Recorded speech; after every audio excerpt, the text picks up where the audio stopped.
You're scared, you just told me not even going on the damn bike. Okay.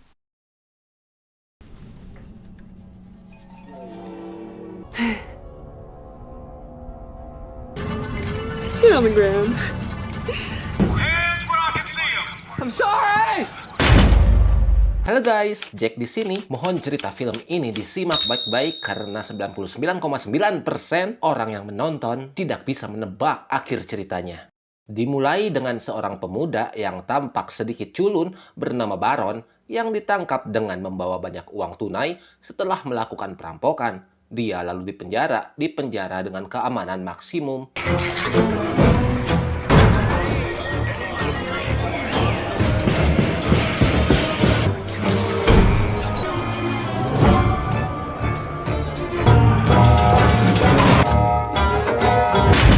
Di mana ia menjadi teman satu sel dengan seorang pria bernama Otis. Saat mereka saling memperkenalkan diri, Baron mengetahui bahwa Otis adalah seorang kriminal ulung yang telah berhasil melarikan diri dari penjara beberapa kali. Baron memohon kepada Otis untuk membantunya melarikan diri dari penjara dengan alasan bahwa ia harus keluar untuk bertemu pacarnya di lokasi yang dirahasiakan. Namun, Otis berkata bahwa ia tidak mempercayai siapapun, bahkan dirinya sendiri. Akhirnya, Baron memutuskan untuk membuat kesepakatan dengan Otis menjanjikan imbalan sebesar 250.000 dolar Amerika atau seluruh hasil rampokannya karena dia keluar hanya ingin bertemu pacarnya. Mendengar hal ini, Otis setuju untuk membantunya, tapi dia jadi penasaran dari mana Baron mendapatkan uang sebanyak itu. Kemudian, Baron mulai menceritakan kepada Otis apa yang telah dilakukannya dan bagaimana ia bisa berakhir di penjara.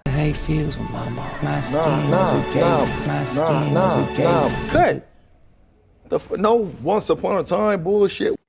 Baron bercerita bahwa sebelumnya ia bekerja di kantor pos lokal di kotanya, menggunakan penghasilannya untuk membeli obat-obatan bagi ibunya yang sakit, yaitu Eda.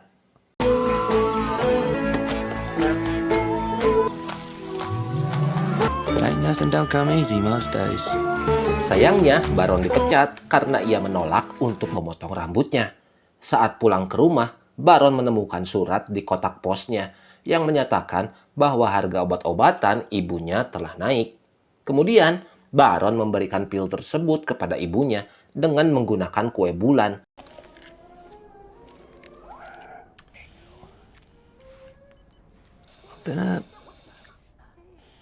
Baron mengatakan kepada ibunya untuk tidak khawatir, ia akan menemukan jalan keluar. Beberapa hari kemudian, Baron mulai mencari pekerjaan baru, tetapi tidak menemukan apapun. Akhirnya, Baron pergi ke taman dan berbaring di atas rumput dengan frustasi. Tak lama kemudian, sebuah mobil yang dikendarai oleh seorang wanita dengan rambut dan pakaian merah muda berhenti. Wanita itu berjalan mendekati Baron. Red hot like fire. What's there to do? Wanita tersebut bertanya kepadanya tentang hal-hal menyenangkan apa yang bisa dilakukan di kota tersebut. Baron memberitahunya bahwa tidak ada hal yang menyenangkan untuk dilakukan di sana. Wanita itu pun pergi, tetapi kemudian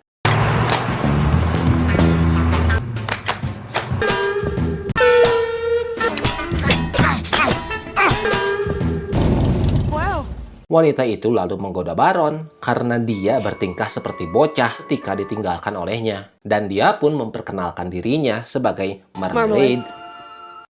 Dan lalu mereka pun pergi bersenang-senang. In the same cloth. Cheers, big ears.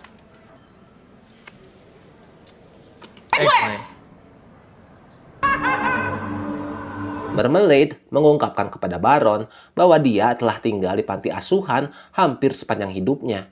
Baron pun menceritakan tentang penyakit parah yang diderita ibunya Eda, mengungkapkan bahwa ia tidak pernah bertemu dengan ayahnya sejak kecil. Setelah itu, Baron menceritakan kepada Marmalade tentang kenaikan harga obat ibunya dan mengungkapkan bahwa pemilik perusahaan yang memproduksi obat tersebut kaya dan serakah. Mendengar hal ini, Marmalade memberitahu Baron bahwa jika sistem gagal, maka ia harus menciptakan sistemnya sendiri. Kemudian, Baron membawa Marmalade pulang karena ia ingin menginap di rumahnya.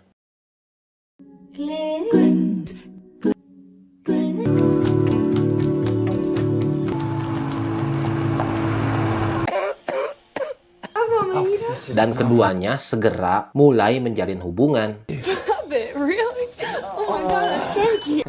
Let me show you how to do it. Tanpa sumber penghasilan, Baron dan Marmalade mulai merencanakan cara untuk membeli obat-obatan untuk ibunya Eda.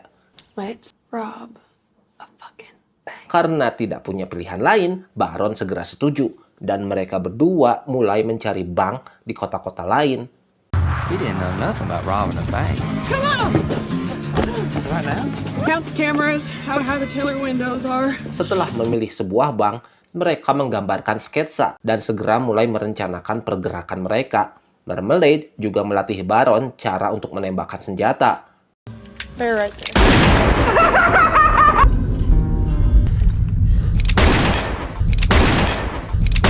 Kemudian, mereka memutuskan untuk membuat tato di pergelangan kaki mereka. Marmalade membuat tato hati dengan nama Baron di dalamnya. Sementara Baron bermaksud menuliskan nama Marmalade di sebuah tato bergambar toples. Namun sayangnya, tato tersebut salah eja, sehingga mereka memutuskan untuk menulis Mama sebagai penghormatan kepada ibunya.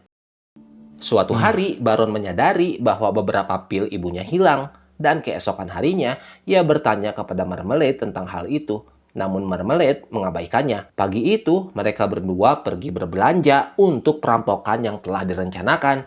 Dan kemudian, mereka membobol sebuah gudang kayu yang berfungsi sebagai tempat persembunyian mereka. Hari itu, Baron bersikeras agar Marmalade menceritakan apa yang terjadi pada ibunya dan bagaimana ia berakhir di panti asuhan.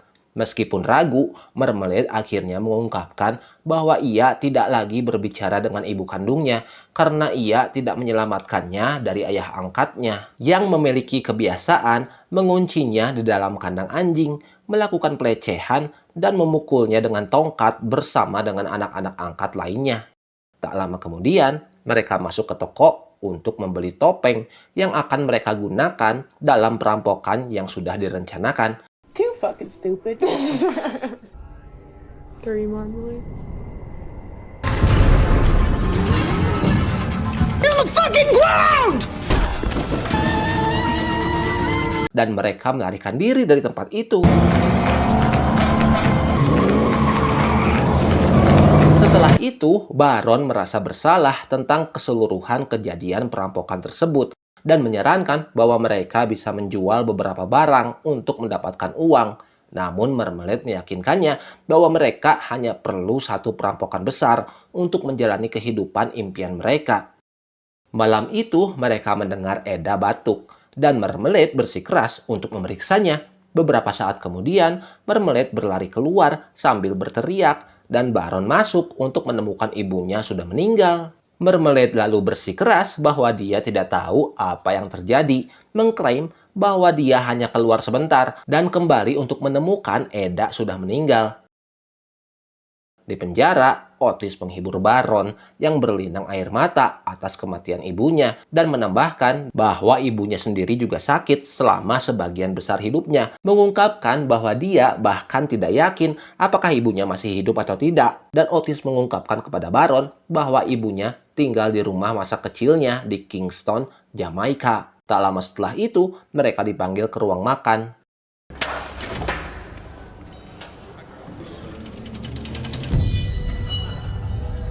Saat makan, para narapidana menargetkan Baron, mencuri makanannya dan bahkan mendorong wajahnya ke piring. Kemudian, seorang narapidana lain mencoba memukul Baron, tetapi Otis campur tangan dan kerusuhan pun segera pecah.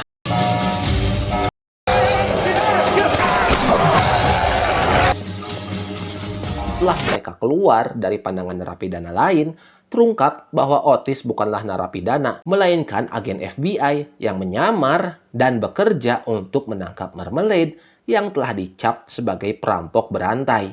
Otis ditugaskan sebagai teman satu sel Baron dengan harapan dia akan mendapatkan informasi dari Baron mengenai keberadaan Marmalade. Kemudian Otis bertemu dengan kepala sipir dan timnya, dan mereka sepakat untuk membuat rencana pelarian untuk Baron dengan harapan dia akan memimpin mereka ke Marmalade. Pada saat itu, seorang sipir memberitahu kepada mereka bahwa Baron sedang dalam panggilan telepon dan mereka memutuskan untuk melacak panggilannya, berpikir bahwa panggilan itu mungkin akan mengarahkan mereka kepada Marmalade.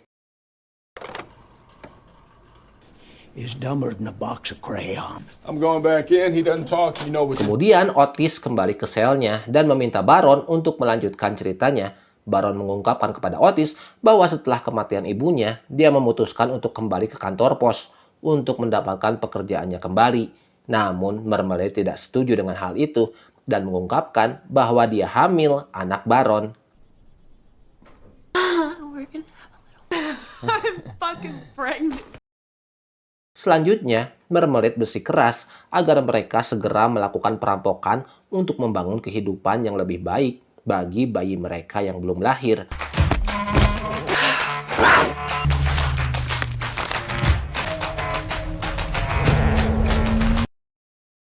Saat mereka tiba di depan bank, Baron mulai panik, tetapi Marmalade menenangkannya. Marmalade masuk ke dalam bank untuk merampoknya, sementara Baron duduk di kursi pengemudi, siap untuk melarikan diri. Beberapa saat kemudian, Marmalade berlari keluar dari bank, dan mereka berdua melarikan diri ke kabin rahasia mereka.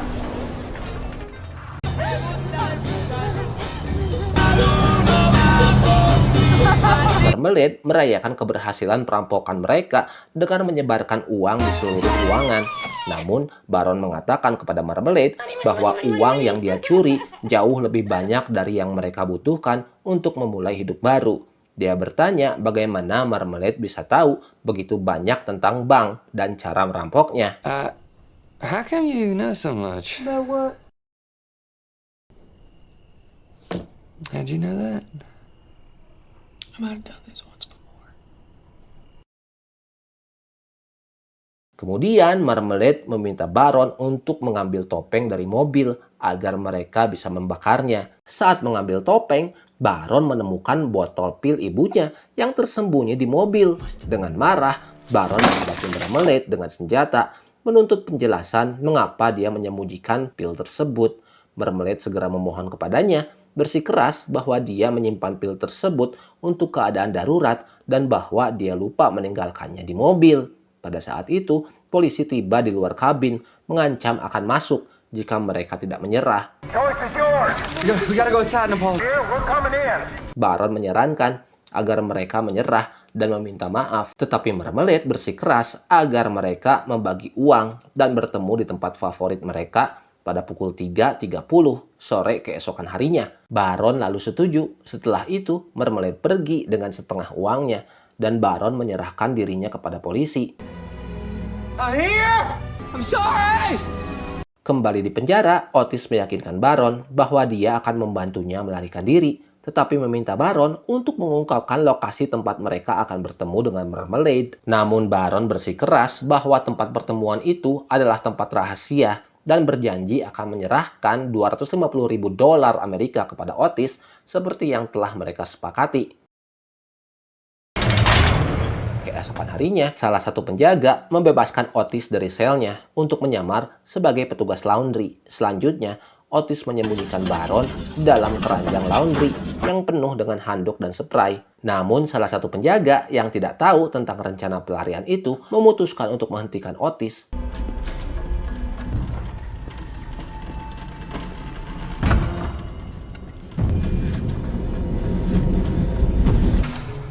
Problem there, bud? Hey, you got a hearing problem? Calm down. It's cold. Penjaga penjara segera menangkap Otis, tetapi agen FBI lainnya campur tangan. Dengan ini, Baron berhasil melarikan diri dan para agen FBI mengikutinya dengan kendaraan yang berbeda.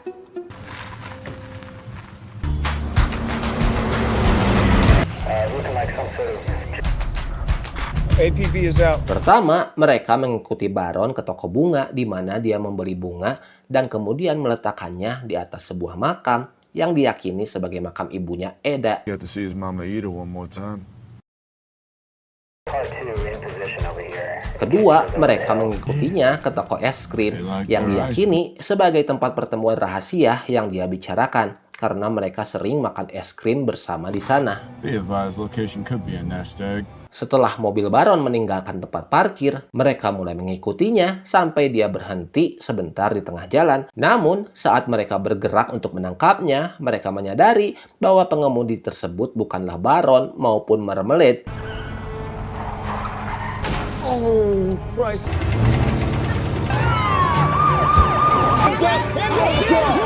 Karyawan tersebut mengungkapkan Baron telah memberitahunya bahwa dia bisa mendapatkan mobil itu jika berhasil mengemudikannya mengelilingi kota. Pada saat ini, Otis menyadari bahwa Baron telah mempermainkannya. Otis segera memerintahkan pencarian besar-besaran untuk menemukan Baron dan Marmalade. Checkpoints are locked down. They cannot. Wouldn't ABB out for two people? Lalu terungkap bahwa Baron telah meninggalkan toko es krim dengan sebuah mobil kuning yang diparkir di luar toko. Baron mengemudi ke kabin dan mengeluarkan tas-tas berisi uang dari dalam cerobong asap bersama dengan potongan-potongan koran yang menunjukkan bahwa Baron sebenarnya sudah tahu sejak awal bahwa Otis adalah agen rahasia. Pada saat yang sama, Otis bergegas ke makam yang dikunjungi oleh Baron dan menemukan bahwa makam itu bukan milik Eda dan Baron tidak meninggalkan karangan bunga di sana, melainkan sebuah toples Marmalade dengan tulisan Mama seperti tato yang dimilikinya. The security photos from the bag. What?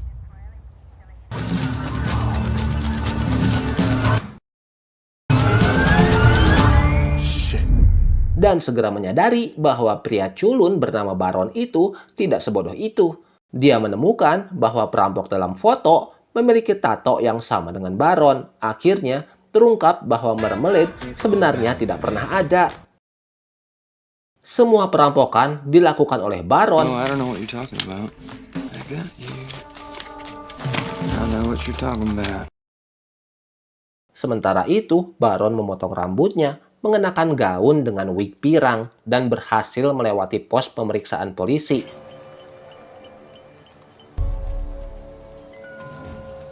Pleasant day, ma'am. Take care now. Setelah keluar dari kota, Baron masuk ke sebuah toko dan menyamar sebagai Mr. Lamran untuk menerima pesanan Pleai Nexia untuk Eda Lamran. Dan ketika diejak secara terbalik, itu terbaca sebagai Marmalade. Pada saat yang sama, Otis dan timnya akhirnya melacak panggilan telepon Baron dari penjara ke sebuah perusahaan bernama Baron Pharmaceutical. Perusahaan yang sama yang memproduksi Pleai Nexia. Setibanya di sana, mereka bertemu dengan Don Frankel. Standing. A block of money gone kapoof. Sebagai CEO perusahaan tersebut, tak lama kemudian Don Frankel mengungkapkan bahwa uang yang dicuri sebenarnya miliknya. Dan setelah mengetahui bahwa para agen belum menangkap perampoknya, Don Frankel dengan marah pergi. Namun Otis segera menyadari bahwa Don Frankel mungkin adalah orang yang disebut Baron dalam ceritanya sebagai ayah angkat Marmalade yang jahat. Otis memastikan apakah Don Frankel masih mengasuh anak-anak dan kemudian mengirim timnya untuk memeriksa apakah ada kandang-kandang seperti yang diceritakan oleh Baron. Segera FBI mengkonfirmasi kecurigaan Otis dan mereka segera menangkap Don Frankel. Beberapa saat kemudian, Otis menemukan sepotong kue moon pie